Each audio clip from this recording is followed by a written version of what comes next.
एक पिता तड़पता रहा और देखता रहा कि मेरा बेटा डूब रहा है। वो 2 घंटे अपनी जिंदगी से जूझता रहा। पिता की बेबसी देखिए कि आंखों के सामने उसका बेटा मरता हुआ। आज अगर युवराज की मौत हुई तो मैं मौत नहीं कहूंगी, हत्या है। लोगों को देखिए इंसानियत कैसे मर रही है। सिर्फ वीडियो बनाया जा रहा है, वाह, वीडियो बनाया जा रहा है ताकि सोशल मीडिया पे डालूंगा व्यूज आए तो व्यूज आएंगे जी। समय पे सारा काम हो जाता तो युवराज हमारे बीच होता। अपनी जिंदगी की भीख मांगता रहा।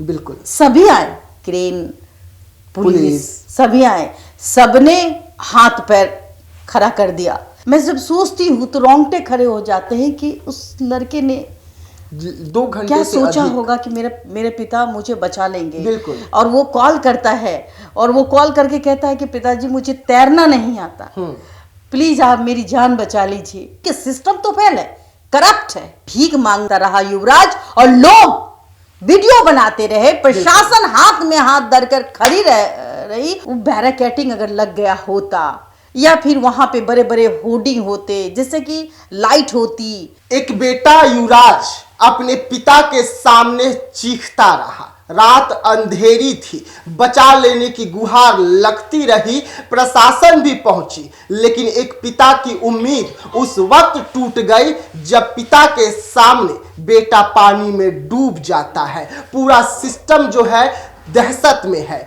लेकिन प्रशासन जो है वो एक्टिव है।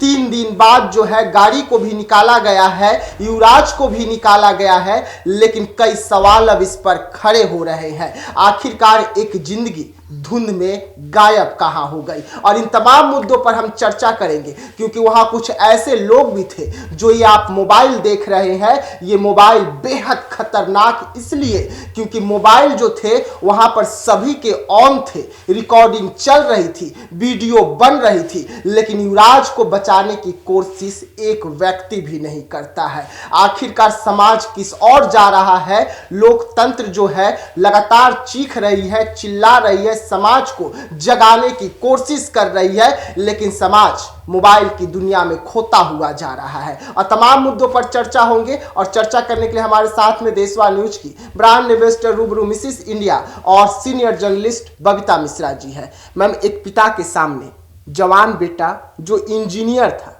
लगातार चीखता रहा, पिता मुझे बचा ले, परिवार के लोग मुझे बचा ले, लेकिन उसकी मौत हो जाती है। देखिए, ये कल्पना करना भी अपने आप से बहुत अजीब लगता है जी। आप कल्पना नहीं कर सकते। एक पिता की उम्र 60 साल जी। अब वो ये सोचता है कि हमारा बेटा इतना बड़ा हो चुका है, इंजीनियर है, अब वो घर में खुशहाली ला सकता है, हमारे बुढ़ापे का सहारा हो सकता है। हाँ, जो एक बूढ़े पिता ने अपनी आंखों में देखी है। लेकिन बात मैं कहूँगी कि सिस्टम भी बेकार हो चुका है। जो रोड का काम चल रहा था और काम चलते चलते जहाँ पे लाइटिंग होनी चाहिए वहाँ लाइटिंग नहीं थी, जिसके वजह से देखिए अभी ठंड का समय है, धुंध है और धुंध में जो सामने दिखाई कम पड़ता है, जिसका नतीजा ये था कि डिवाइडर से टकराती है और वो सीधे कार खाई में गिर जाती है, जहाँ 20 फीट से भी ऊपर की पानी होगी। कहा जाता है कि 20-30 फीट पानी थी और वहाँ छड़ भी थे। लेकिन देखिए उस लड़के की साहस, युवराज को यमराज नहीं ले जा सकते, लेकिन यमराज तब प्रभाव दिखाते हैं जब हम जैसे इंसान वीडियो बनाते, हेल्प नहीं करते। सबसे बड़ा सवाल, मैं सवाल इस तरीके से कहूंगी कि सिस्टम तो फेल है, करप्ट है। चाहे वो वहाँ के जो ठेकेदार होंगे, जो इतनी बड़ी बड़ी कंपनियां जो ठेका लेती है, रोड बनाने का काम करती है, और जब वो आधा अधूरा रोड बनाकर छोड़ देती है या फिर उनमें कोई बैरिकेडिंग नहीं लगाया जाता है और सेफ्टी पॉइंट का कोई तरीका नहीं दिया जाता, ये भी नहीं बताया जाता है कि भाई अगर फॉग लाइट है तो उसमें एक एरो बना दिया जाए, वाइट पट्टी लगा दिया जाए, जिससे कि अगर धुंध है तो वो देख ले कि वाइट पट्टी के सहारे हम ये पता चल जाए कि वो जो है डेंजर। हाँ, ये नोएडा की घटना है जी। और सबसे बड़ा सवाल है कि उस लड़के की जीने की इच्छा देखिए आप। मैं जब सोचती हूँ तो रोंगटे खड़े हो जाते हैं कि उस लड़के ने 2 घंटे क्या से सोचा अधिक। होगा कि मेरे पिता मुझे बचा लेंगे। बिल्कुल। और वो कॉल करता है और वो कॉल करके कहता है कि पिताजी मुझे तैरना नहीं आता, प्लीज आप मेरी जान बचा लीजिए। एक 27 साल का लड़का, उसे तैरना नहीं आ रहा था, वो गिर तो गई लेकिन वो बचा हुआ था, गाड़ी के वो ऊपर चीख था। रहा था, लाइट ऑफ ऑन कर रहा था, लोगों को बता रहा था कि मैं यहाँ हूँ, लेकिन धुंध के वजह से लाइट सिर्फ दिख रही थी। लेकिन आप देखिए वो 2 घंटे गाड़ी की अपनी छत जिंदगी से जूझता रहा, अपनी जिंदगी की भीख मांगता रहा। बिल्कुल। सभी आए, क्रेन, पुलिस, सभी आए, सबने हाथ पैर खड़ा कर दिया, कहा कि भाई धुंध है, वहां कैसे जाएंगे, छर ये है। होगा, छर है।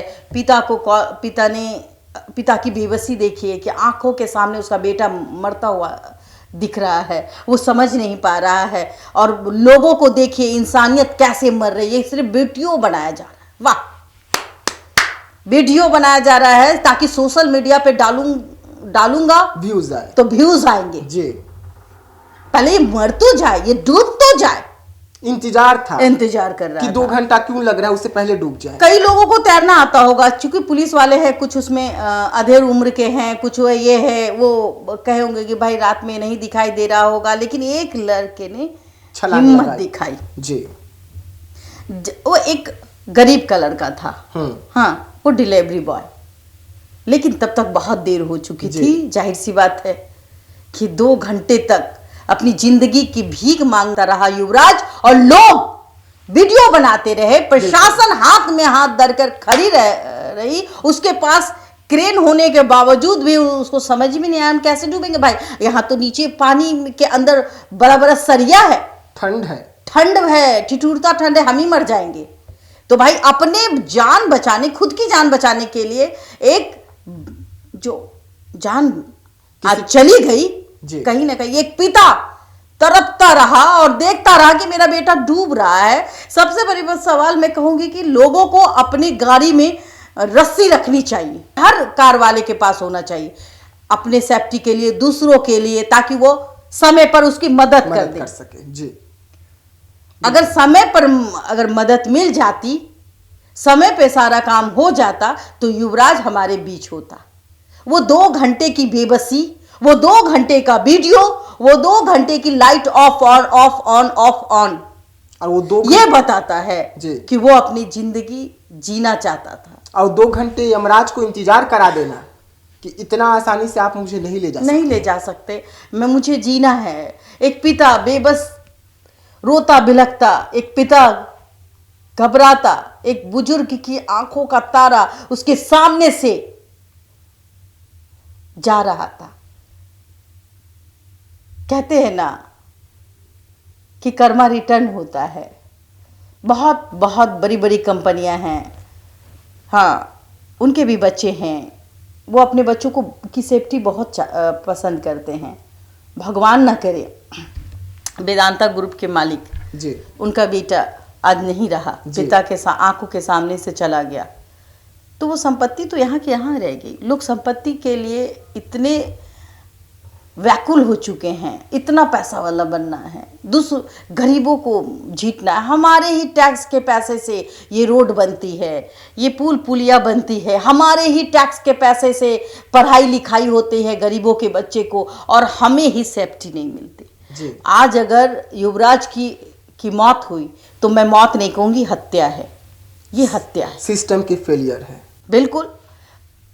ऐसे कंपनी को आप टेंडर दे देते हैं और उसमें नॉर्म्स नहीं डालते हैं कि भाई आप अगर आपने काम किया है तो जिसके वजह से हम और आप जैसे जो टैक्स पेई हैं उनकी सुरक्षा कैसे की जाए। बिल्कुल। वो बैरिकेडिंग अगर लग गया होता, या फिर वहाँ पे बड़े बड़े होर्डिंग होते, जैसे कि लाइट होती, फोक लाइट भी होता है भाई, फोक का समय है तो लाइट फोक का रख दे ताकि वहाँ गड्ढा है तो आप उस गड्ढे वहाँ लिख देना बड़े बड़े अक्षरों में कि यहाँ खतरा है, तो लोग रुक जाते हैं जी।